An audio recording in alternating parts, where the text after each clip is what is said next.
buenos días, bienvenidos y bienvenidas a esta entrega de Uno más Uno. Hoy ya viernes 28 de marzo, fecha en la que finalizamos la semana laboral y prácticamente finalizamos que es el tercer mes del año. Buen día, Stalin Montero. Buen día, Milicen Uribe, buen día, amables televidentes. Hoy cerramos y ponemos punto final a esta semana laboral, pero también con un flujo informativo bastante avanzado para lo que suelen ser los viernes. Sí, ciertamente.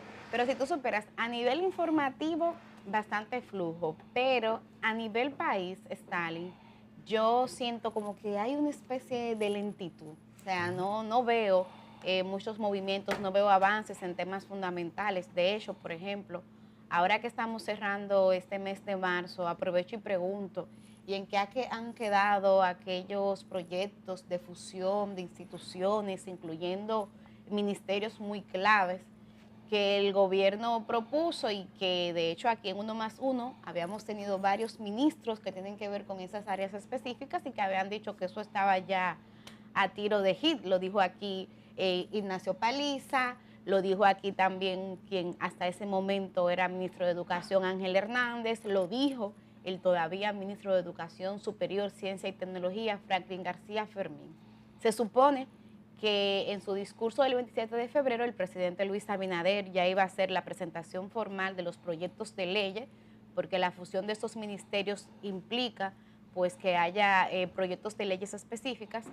Sin embargo, el presidente habló de muchas cosas en ese discurso, pero no se refirió a este tema. Entonces, siento que ahí hay una lentitud y me pregunto qué estará pasando con esas fusiones. Recordemos que ahí está el Ministerio de Economía, Planificación y Desarrollo, que se fusiona con el Ministerio de Hacienda. Ahí también está el Ministerio de Educación, al cual se une el Ministerio de Educación Superior, Ciencia y Tecnología, aunque estoy manejando información de fuentes muy buenas que me dicen que posiblemente el capítulo de Ciencia y Tecnología, que actualmente descansa en el MESI, sea transferido a otra área, posiblemente a la OCTI o a cualquier entidad del Estado que tenga que ver más con esos temas técnicos. Y finalmente, pues, el Ministerio de la Presidencia y lo que es hoy el Ministerio Administrativo, que en este caso, más que una fusión, sería un cambio de categoría.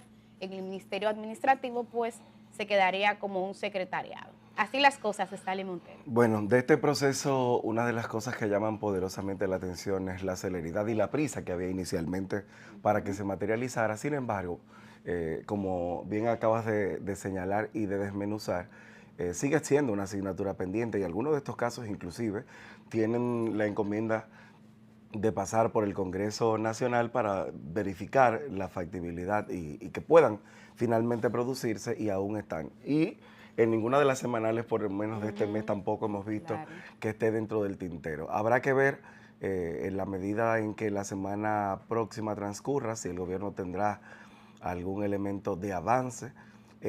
Llama mucho la atención, Milicen, porque estamos hablando de manera concreta de uno. Me quiero referir a una de estas instituciones de manera muy particular, que es el Ministerio de Economía, Planificación y Desarrollo, porque es el ministerio que ha tenido desde la creación de la Estrategia Nacional de Desarrollo el rol protagónico de acompañar a todo el sistema de la administración pública, de lo que tiene que ver con el diseño y con la planificación de las políticas públicas, pero además con el seguimiento al cumplimiento. Y en este último proceso, que de hecho sigue estando en ese marco, está todo el tema de ordenamiento territorial, de los planes plurisectoriales. Entonces, estamos hablando de una entidad que juega un rol preponderante en materia de la organización de las acciones de la administración pública y del seguimiento a las políticas públicas. Sí, yo creo que la urgencia va a ser importante definir este panorama en el terreno inmediato. Sí, el argumento oficialista en ese sentido es que la fusión de estos dos ministerios, el de Hacienda y el de Economía, permitiría que la planificación vaya de la mano de los recursos, o sea, que estén ambos en una misma cartera. Farmacia Mella. Vamos a ver cómo le sale eso. Pero bueno, hay otros temas. Uno que llamó mucho la atención, porque la verdad nadie se lo estaba esperando, tiene que ver con el remenión de mata que hubo en la DGC, que es la Dirección General de Tránsito de aquí de la República Dominicana, Seguridad de Tránsito y Transporte, para ser más precisa. Y pues ahí el general Francisco Osoria de la Cruz ha sido sustituido por quien recientemente justamente había sido ascendido también a general de la policía, Pascual Cruz Méndez. No sé qué opinión le merece a ustedes este cambio, sin embargo, yo de entrada tengo que decir que veo que se está repitiendo el mismo error en materia de tránsito y que el gobierno no ha entendido dónde radican los problemas y las causas de los mismos en esta materia. Lo digo porque aquí en varias ocasiones, en 1+1, hemos señalado la importancia de que esta entidad esté en manos de personas que sean expertas, o sea, de técnicos. No necesariamente tiene que ser un general de la policía. Y siempre ponemos como ejemplo el caso de Hanle Herman. Cuando Hanle Herman estuvo al frente de lo que en ese momento era la Autoridad Metropolitana de Transporte, la MET, como todavía algunos ciudadanos y ciudadanas le dicen a los y las agentes, caramba, o sea, Hanle no era un policía, era civil, pero era una persona con conocimientos muy importantes en esa materia. Y miren, funcionó. Aquí la policía de tránsito sufrió un cambio extremadamente importante. Se organizó, se acabó el tema del soborno, porque antes, tú que eres más joven, tal vez no lo recordarás, pero antes vivían era mojándole la mano a los policías de pero de sigue tránsito. siendo así. Sí, pero cuando hubo el cambio, Stalin, Sí. a la MET, eso no se veía. No. O sea, no es verdad que aceptaban sobornos. Ni las líneas militares. Nada, ni que yo soy ni de fulano, rangos. ni sacarle un carnet, que aquí hay mucha gente en ese país que sufre de estar sacando carnet para todo. No, entonces, incluyendo periodistas, incluyendo colegas nuestros. Sin embargo, Stalin Montero eso se organizó. Entonces, aquí parte de lo que hemos señalado es la importancia de que ese tema, el tema de tránsito, que es un tema que genera cada vez más incomodidad, más hartazgo, más malestar, pero también más inseguridad, más muerte, por el tema de los accidentes de tránsito. 3.000 personas fallecen en promedio al año aquí en República Dominicana por motivos de temas de tránsito, de accidentes de tránsito. Entonces, Stalin Montero, uno esperaba que la posibilidad de un cambio implicara también este cambio de visión. No se cambia haciendo lo mismo. Definitivamente no se cambia haciendo lo mismo. Qué bueno.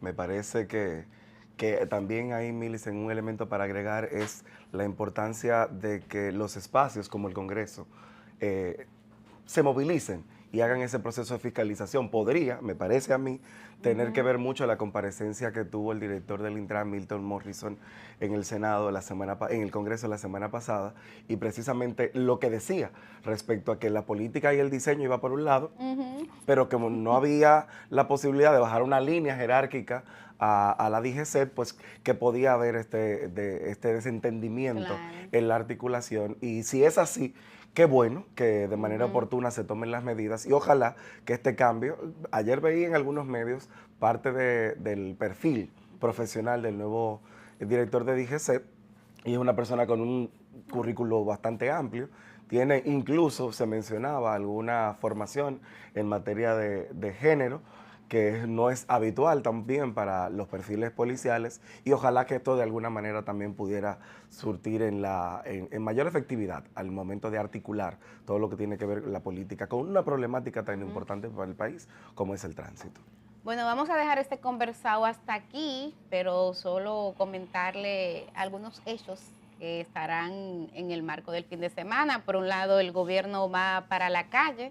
Se anunció que se van a estar desplegando los principales incumbentes por las distintas provincias del país y dicen que eso es con el ánimo de poder tener y palpar de manera más directa los problemas de la ciudadanía.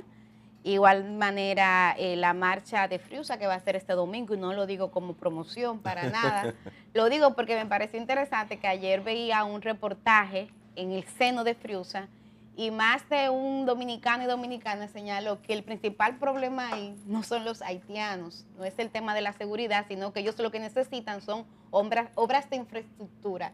Y pedían que por favor mejor marchen a favor de que le haga un acueducto, de que le asfalten las calles, de que le terminen algunas obras que son importantes. Mire, Stalin Montero, qué interesante. Importante este elemento y el otro que entrará la semana próxima Ujú. como una parte de la agenda legislativa importante Sí. es el seguimiento al proceso de la Cámara de Cuentas. Mm. Me llama la atención, Milicen, que ya comienza el careo de estimaciones de quienes finalmente terminarán en la conformación.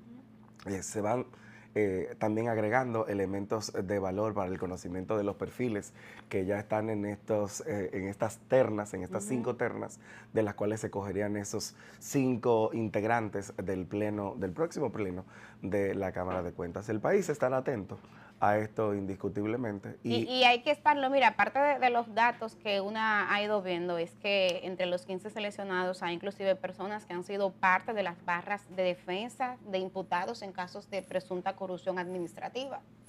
Ojo ojo con con eso. eso. Personas que, por ejemplo, han estado trabajando para otras personas señaladas en el marco de las labores internas de la Cámara de Cuentas. Ojo con eso. Entonces, yo pienso que las labores importantes en este país no se le pueden dejar solo al Congreso. No podemos, nuestra democracia, nuestra institucionalidad, dejarla en manos de ese Congreso con una composición que en más de un caso es bastante cuestionable. Entonces, cuidadito con Paimon, cuidadito.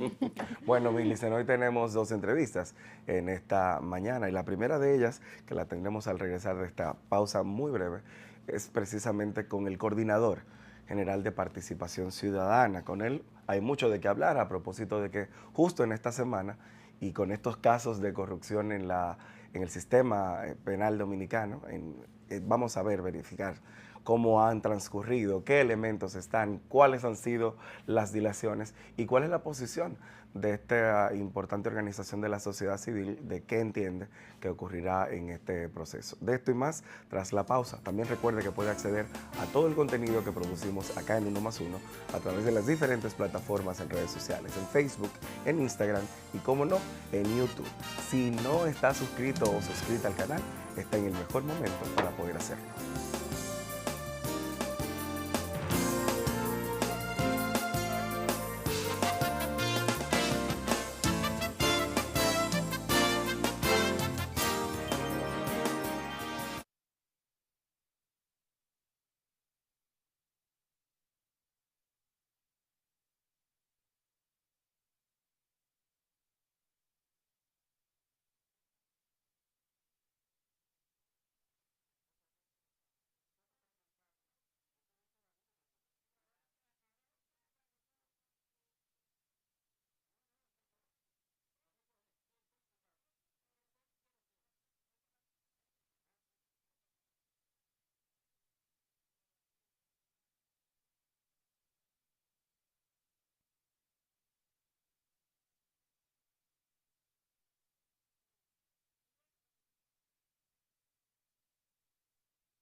Muy buenos días, gracias por continuar en sintonía con Uno más Uno. Si usted conecta en este momento, les damos una cordial bienvenida y le invitamos a iniciar esta conversación que sostendremos con Eric Hernández Machado. Él es coordinador general de Participación Ciudadana, una organización de la sociedad civil dominicana preponderante en todo lo que tiene que ver con la lucha democrática y también por el avance en materia de derechos en sentido general. Yo creo que esta podría ser una de las últimas entrevistas que usted dé en este proceso en PC, porque el domingo tienen asamblea general, ¿no? Sí, buenos días. Agradecido por la invitación y como afirmas, hemos estado en las últimas 2 semanas en los preparativos de la Asamblea General Ordinaria, lo normal en toda institución de rendición de cuentas, memorias y una pequeña renovación en el Consejo Nacional donde tenemos una vacante y se elige por votación de los que asistan a la Asamblea General. Esperemos que todo resulte bien el domingo próximo y que valga exhortación a los miembros activos de participación ciudadana de que concurran al Colegio La Salle en horas de la mañana del domingo. ¿Significa, Eric, que no vas a aspirar a quedarte como coordinador? No, yo permanezco en el Consejo. Sin embargo, es política interna de la institución que no se repita. Debe de haber un intervalo. Un intervalo. Yo puedo volver a hacerlo, pero más adelante. Ok, interesante. Sí. Se practica lo que predica. La alternabilidad. Exactamente. Sí, exacto. Bueno, mira, Eri, tenemos una agenda sí. país muy interesante que ver contigo. Yo quisiera que iniciáramos justamente conociendo de tus expectativas a propósito de que ya ha ido avanzando el proceso para la selección de los nuevos titulares de la Cámara de Cuentas. Actualmente hay una preselección de 15 que están organizados en 5 ternas. Sí, cómo no. Debemos de comenzar ese comentario con un hecho significativo y yo lo señalo como una actitud responsable de lamentablemente dejar atrás a los miembros de la pasada Cámara de Cuentas. De esta manera estamos viendo que hay muchas expectativas y un mensaje muy claro que a los nuevos designados van a tener una alta responsabilidad de rescatar esa institución. Situación que puso al gobierno actualmente a que todos los procesos de auditoría lo ha tenido que contratar con firmas privadas. Sí. Sí. Entonces vemos que las instituciones públicas están siendo, por así decirlo, concluyendo sus periodos de administración bajo la supervisión de firmas privadas y no solamente eso, con la designación de un oficial de cumplimiento para todas las normas de contratación pública y administración. Pero volviendo al tema de la Cámara de Cuentas, entendemos que si bien ha habido una cierta dilación, pero ha sido oportuna. ¿Por qué? Porque entiendo que la depuración va a ser propia para designar personas idóneas para la renovación necesaria de esa institución, que la función esencial es la fiscalización y control externo de toda la administración pública. Importante.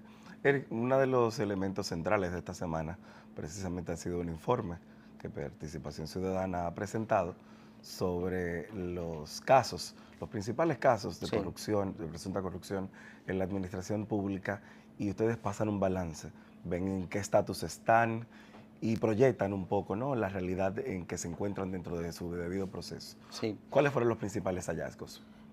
Debo de iniciar recordando de que esto se llama Observatorio Judicial de Casos de Alta Corrupción, que comenzamos el año pasado, en septiembre del año pasado, y de esa fecha acá se han producido 4 informes, y no es más que un seguimiento detallado de cada uno de los procesos de alta corrupción que se están siguiendo en el sistema judicial dominicano. Tiene el propósito no solamente de estar vigilante de la conducción de los procesos, sino también de evaluar el comportamiento del sistema de justicia, que debe de responder necesariamente a una solución dentro de los plazos previstos en la ley. Plazo de 4 años, que está en debate la fórmula de cómputo. Importante de los procesos que hemos encontrado está el hecho, y es de notoriedad pública, que dos de los tribunales han rechazado el pedimento de extinción, específicamente en el caso Antipulpo En el caso Coral. y en el caso Coral.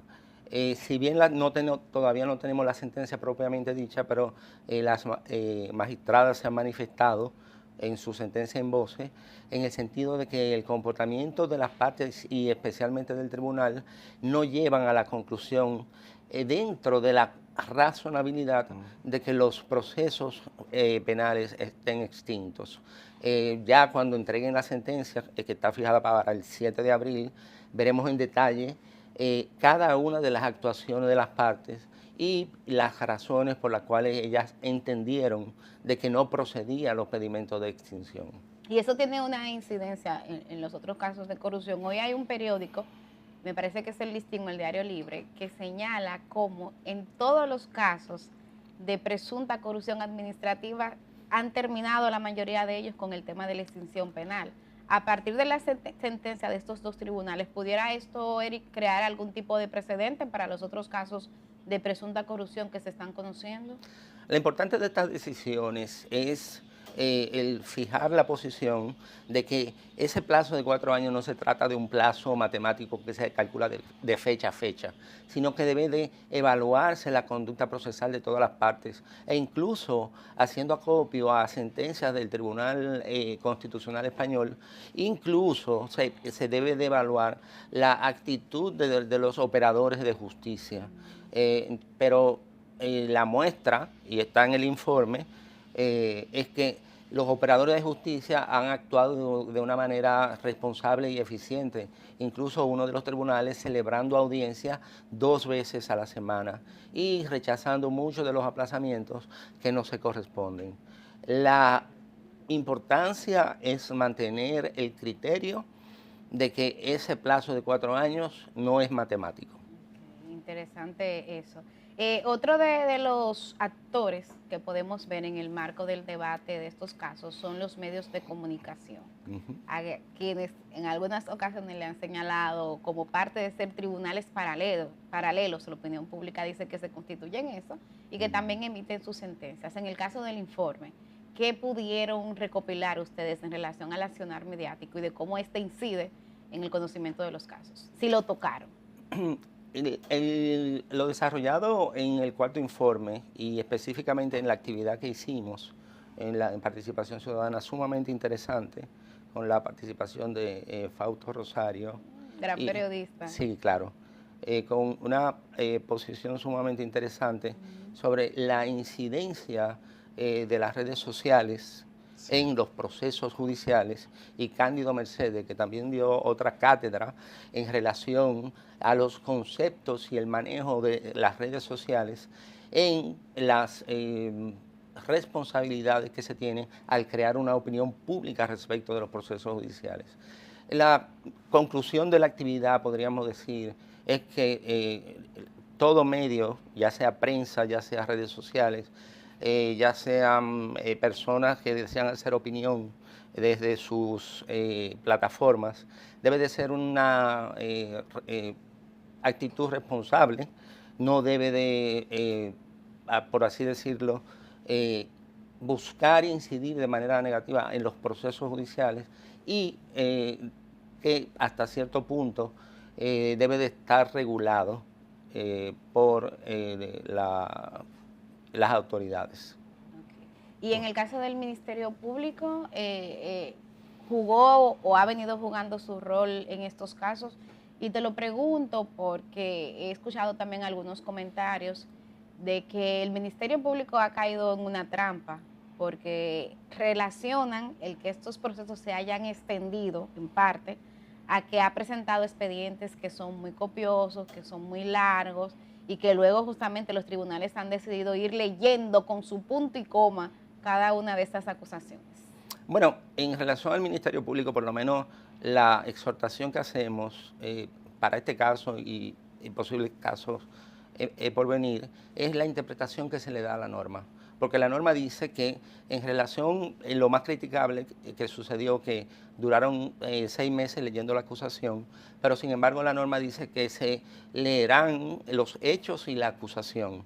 Entonces, aquel expediente, el antipulpo que tenía 12.000 páginas 12.000 y que se páginas. obligaron a leer, realmente nada más tenían que leer 1.300 páginas que se hubiese resuelto en las audiencias de un mes y no de Y 6 la misma ley meses. plantea que debe de privar la economía del proceso. Exacto.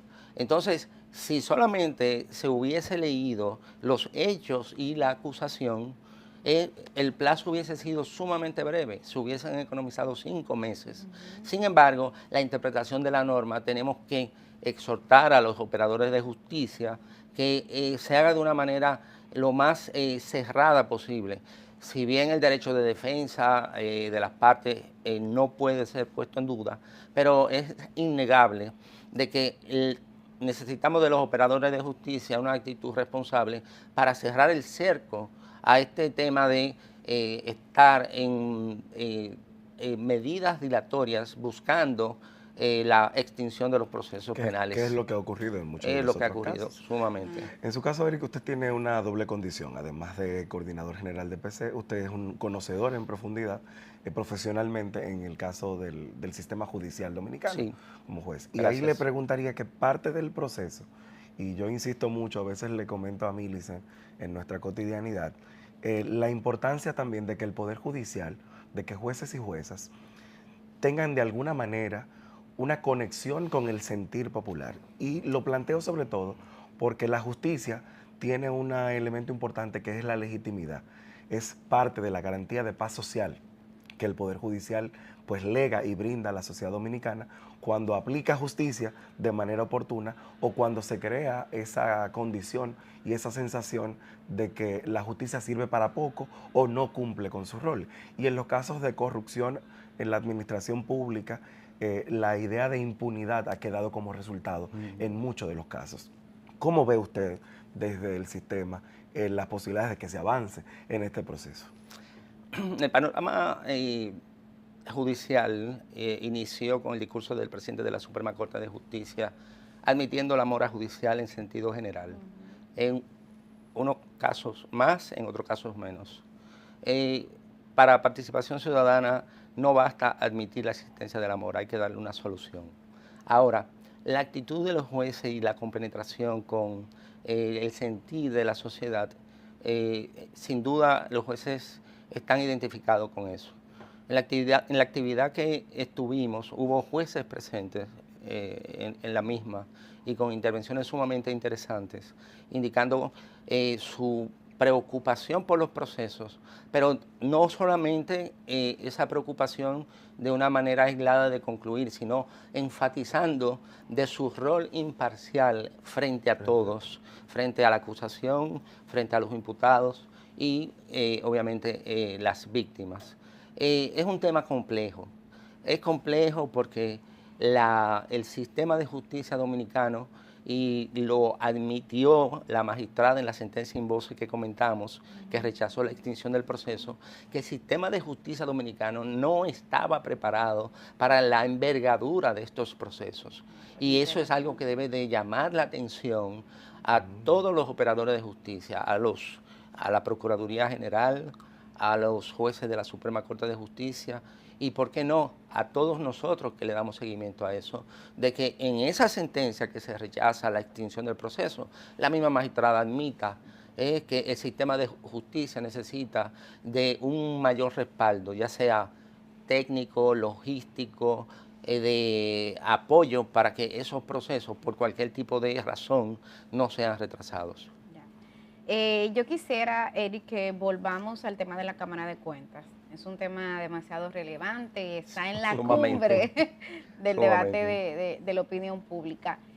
¿Qué cosas, qué elementos deberíamos de cuidar en este proceso para no repetir errores del pasado? Y no me refiero solamente a la Cámara de Cuentas actual, sino también a las que le precedieron. Hay algo importante en el tema de Cámara de Cuentas. La designación de los actuales funcionarios públicos en esa institución recibieron una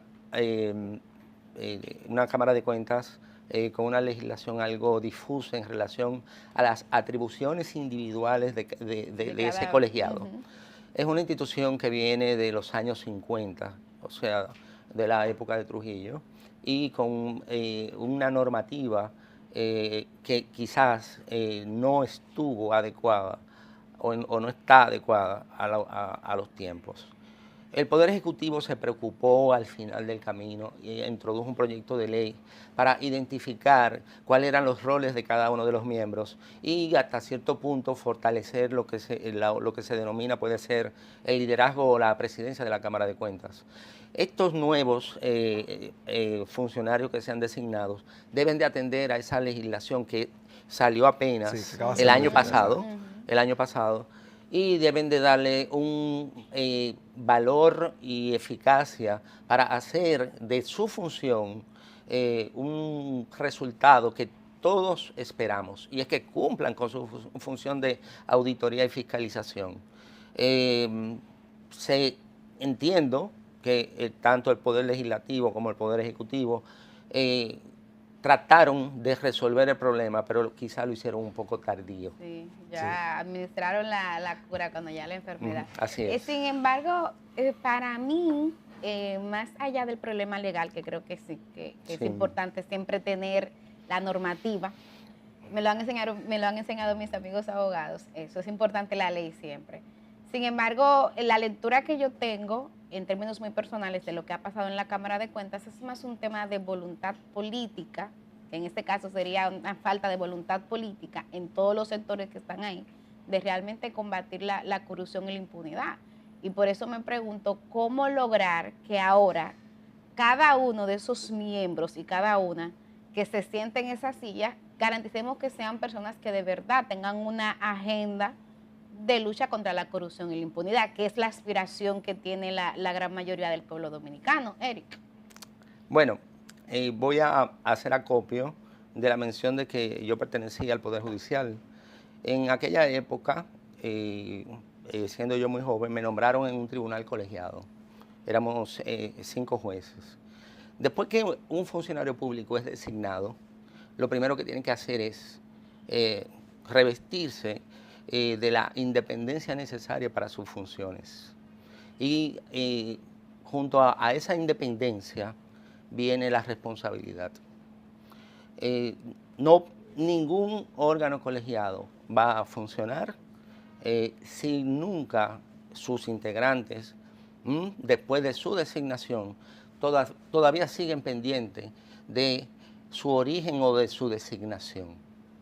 Tienen que actuar con la responsabilidad, ¿verdad?, individual, y que al final va a ser una responsabilidad conjunta de que todos los procesos, sean administrativos en este caso o judiciales, para lo que es mi experiencia, para que todos esos procesos avancen.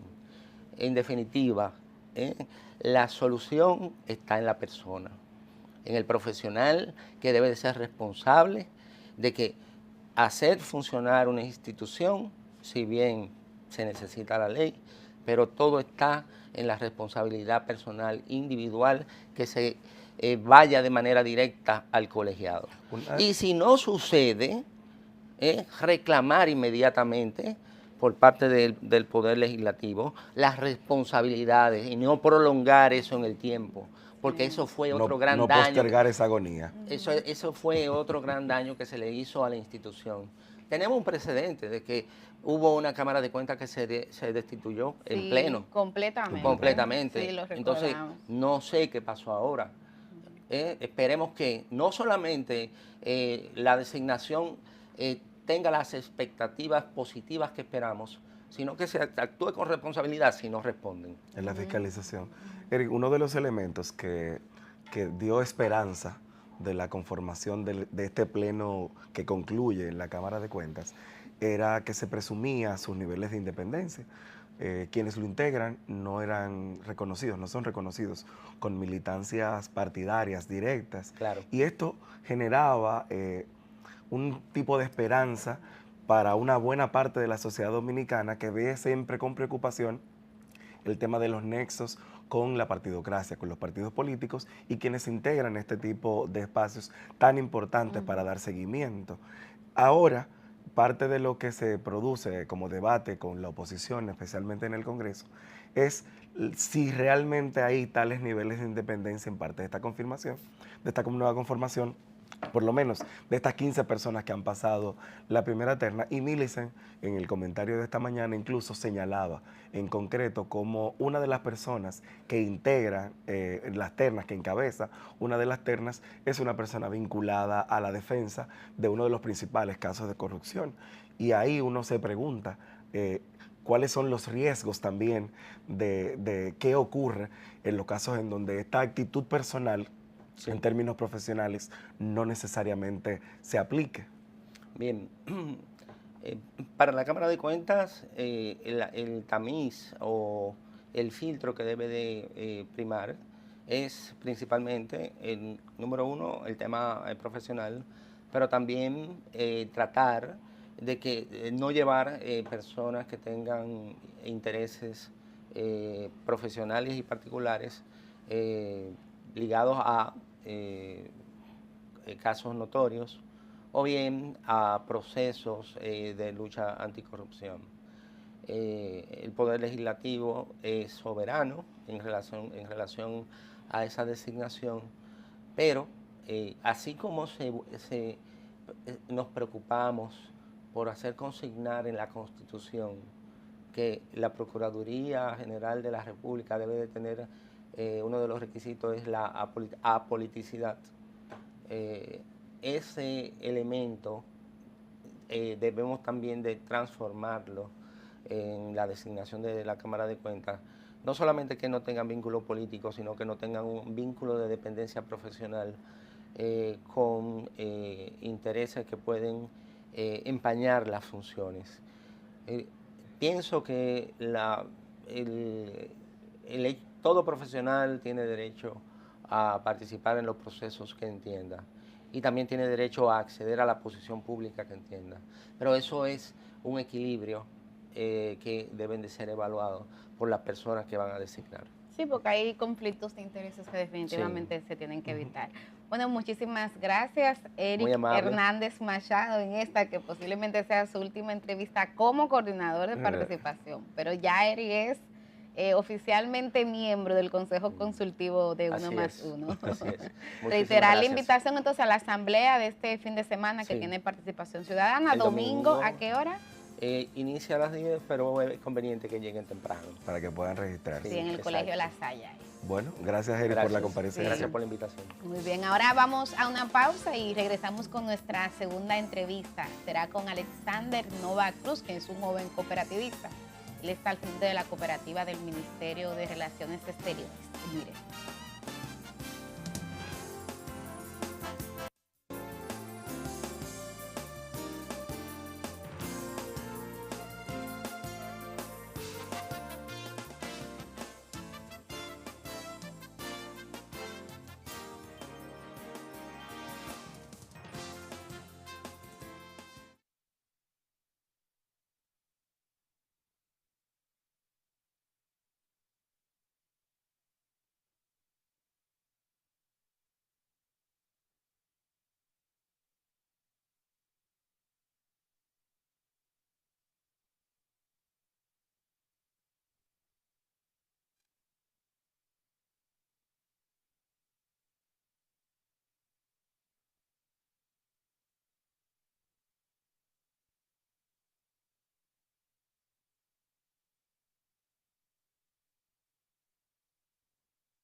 Bueno, para esta segunda entrevista de Uno más Uno tenemos un joven y además cooperativista.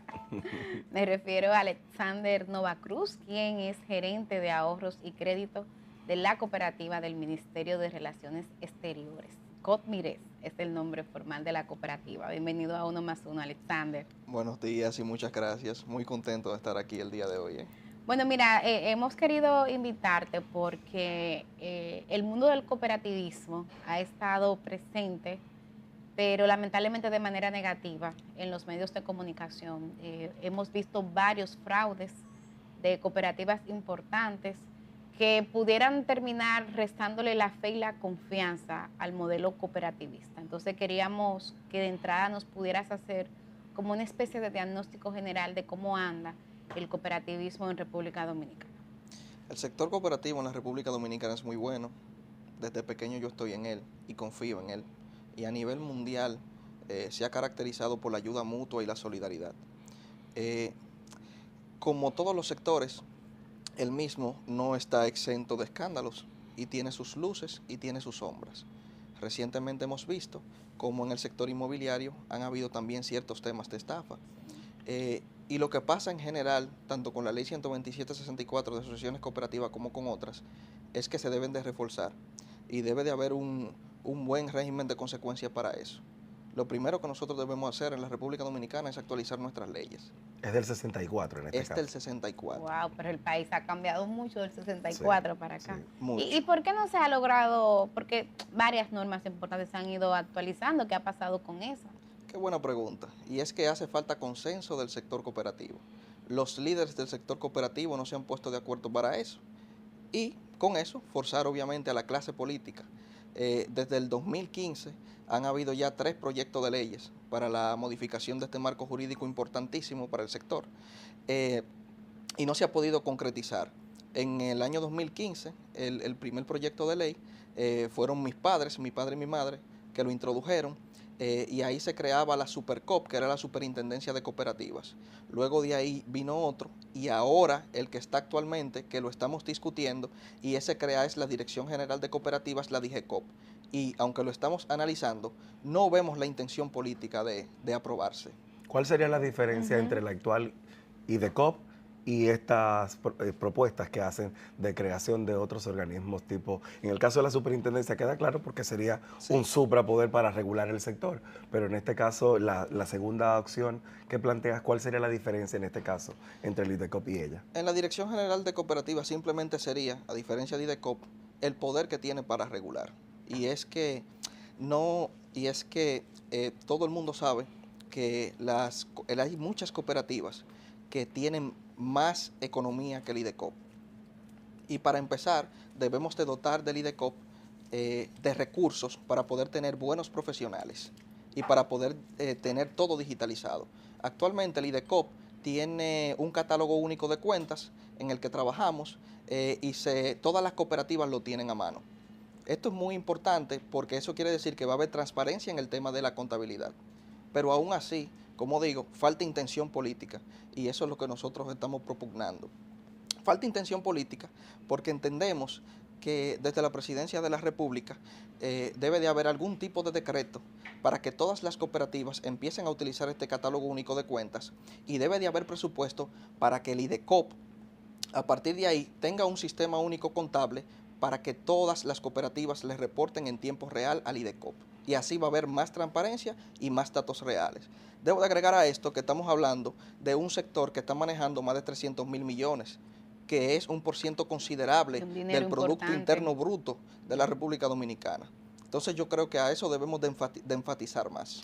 Hay un elemento que también ha sido señalado como cuestionamiento al sistema y al modelo cooperativista en la República Dominicana y precisamente creo que apunta precisamente al volumen en términos de recursos que moviliza, que a veces no se percibe tanto en el día a día, pero que efectivamente es significativo y en algunos momentos se generan cuestionamientos sobre cuáles son los formatos preponderantes dentro del modelo que se utilizan en el caso de los ahorros y créditos o de servicios múltiples en este caso y cómo esto termina generando un marco distinto de regulación al que tiene la banca, siendo, digamos que más flexible la posibilidad y teniendo unos niveles de rentabilidad mayores para el sistema cooperativo que lo que tiene que enfrentar por la misma competitividad el sistema bancario del país. ¿Cuál es la valoración y si han visto algo en algún momento ustedes sobre ello? Claro que sí, pero lo primero que debemos de saber es que la diferencia entre la banca y las cooperativas es que el banco te vende dinero y la cooperativa te vende servicio, la cooperativa te vende calidad de vida. Los bancos tienen accionistas y las cooperativas tienen a sus socios que todos son dueños de la cooperativa. En cuanto a los bancos, sus ganancias las reparten entre los accionistas, que son muy pocos, y las cooperativas, al final del periodo, sus excedentes los reparten con sus asociados, o sea, con todo el que aporte en esa cooperativa. Entonces yo creo que desde ahí debemos iniciar. Y justamente por eso, por el tema de la ayuda mutua y que la cooperativa esté todo, es que las cooperativas están exentas de impuestos y como están exentas de impuestos a nivel mundial, o sea que no solo es aquí, por eso es ese crecimiento exponencial. Pero vuelvo y digo, lo que necesitamos con el sistema cooperativo es regularlo, es actualizar nuestro marco jurídico, que los líderes políticos y los líderes cooperativos se pongan para eso, para que las personas vuelvan a confiar en el sector cooperativo, que no ha sido malo, porque tiene, según datos oficiales, más de 2 millones de asociados en el país. ¿Y cuántas cooperativas, más o menos? Ahora mismo hay más de 2.000 cooperativas. ¿Pero por qué 2.000 cooperativas? Porque hubo un periodo donde se empezaron a crear muchas cooperativas, el Instituto de Desarrollo y Crédito Cooperativo IDECOP, y el presidente Luis Abinader cree en el modelo cooperativo, y justamente por eso fue que empezó a realizarse. Pero ahora el IDECOP, yo sé que está en un proceso de saneamiento de todas esas cooperativas, justamente para el tema de regular. Claro, y en relación a los elementos que habría que reformular, ya sea del punto de vista legal como del punto de vista de tu experiencia, para lograr que sea el modelo cooperativista más seguro, que le dé más certeza a la gente y que por ende entonces pueda participar más? Claro que sí. Como ya dije anteriormente, un catálogo único de cuentas, porque eso quiere decir que va a haber mucha transparencia en la contabilidad, porque va a reportar directamente al IDECOP y cualquier inconsistencia o cualquier cosa que no esté de lugar, entonces eso va a tirar cierto tipo de alerta. Ahora mismo, ¿cómo se maneja el tema de las cuentas en las cooperativas? ¿Hay más de una, cada cooperativa puede tener más de una cuenta oficial? Sí, el catálogo único de cuentas es más un tema contable y aunque todo eso se reporta a IDECOP, claro está, se facilita cuando tú tienes un catálogo único de cuentas que ya el IDECOP lo tiene estandarizado. De eso se trata más bien esa parte, sí. Y en términos de gestión financiera también de los fondos de las cooperativas, porque en algunas ocasiones, precisamente por la naturaleza de las cooperativas desde la perspectiva de solidaridad, hay mayores niveles de flexibilidad respecto a las políticas de crédito. Es decir, un asociado podría tomar un préstamo que exceda a los ahorros que tiene y demás, y en algunos casos queda muchas veces a discrecionalidad de los comités de crédito, de la cooperativa de maestros, de la por directiva, ejemplo. También de la universidad. Aquí hay cooperativas la cooperativa de la UAS significativos, también. incluso UAS. la misma banca. Le prestan lo que no pueden pagar. Tipo Banreservas también, que tienen unas cooperativas que mueven un flujo Mucho importante dinero. de capitales en este caso, pero ¿cómo podría de alguna manera este proceso de fortalecimiento del modelo y del sistema pues apuntalar a corregir? Si cabe el término para este caso. Tú sabes que tanto en el sector bancario como en las cooperativas, las políticas de crédito están adaptadas al modelo y al tipo de cooperativa que sean, claro está. Las cooperativas de por sí deben de ser más flexibles que la banca tradicional, porque de eso se trata el modelo cooperativo. Exacto, Este la solidaridad. Es la solidaridad. O sea, No la rentabilidad. No la rentabilidad, exactamente. Las cooperativas llegan donde la banca tradicional no llega, y por ahí es que debemos de iniciar. Las cooperativas ayudan donde la banca tradicional no ayuda. Y con eso no estoy diciendo nada malo de la banca tradicional. Simplemente... que son modelos distintos. Que son modelos simplemente distintos. Y por ahí es que debemos de empezar. A raíz también de ciertos comentarios que he escuchado de que quieren que la superintendencia de bancos regule las cooperativas. Simplemente eso es imposible. Porque es que no son lo mismo y nunca van a ser igual. Ok, entonces ustedes abogarían por tener una entidad. Hablaste que en el caso del proyecto de ley que en su momento presentaron sus padres, porque es que Alexander viene de una familia de cooperativistas, la segunda generación de cooperativistas en esa familia, que sea, por ejemplo, una superintendencia de cooperativas. Yo hubiese preferido que sea una superintendencia de cooperativa. ¿Por qué? O por la